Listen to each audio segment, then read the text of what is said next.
With good news for today from Baptist Press, I'm Brandon Porter.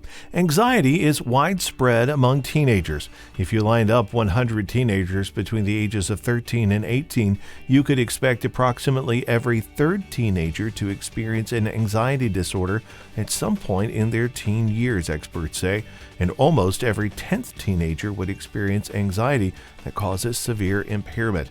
In a piece on Baptist Press, Esther Smith encourages parents to have hope and lean in as they care for their teenagers struggling with anxiety.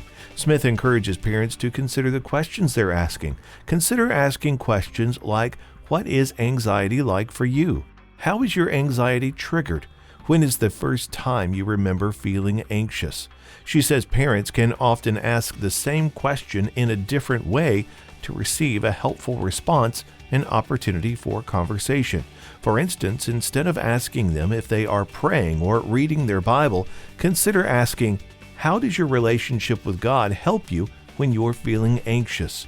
Or, if you turn to God but don't seem to get help, how do you deal with that? Smith encourages parents to be more invitational, more honest about the mysterious ways God does and doesn't work through Scripture and prayer. She also encourages them to be less focused on hints of legalism and more focused on the relationship that we can experience with Jesus. You can read the full piece at baptistpress.com.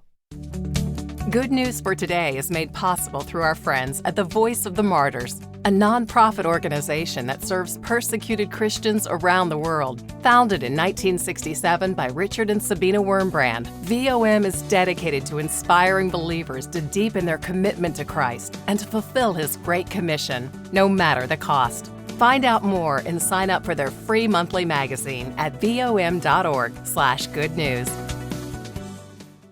The Unify Project, a gospel-centered, ethnically diverse racial reconciliation ministry designed to mobilize Southern Baptist pastors and leaders in unifying their communities, is expected to launch this week with widespread national participation. That's according to project co-chairman Ed Litton. Fred Luter, the senior pastor of Franklin Avenue Baptist Church in New Orleans and the lone African-American to have served as SBC president, joined Litton as co-chair of the project that also has renowned pastor Tony Evans as its chief collaborator. Luter appreciates the widespread project participation. The Unify Project will encourage pastors to assemble in their communities, to address racial strife, and to act by serving their communities in tangible acts of love aimed at healing. You can get more information at our website, baptistpress.com. Thanks for listening to Good News for Today.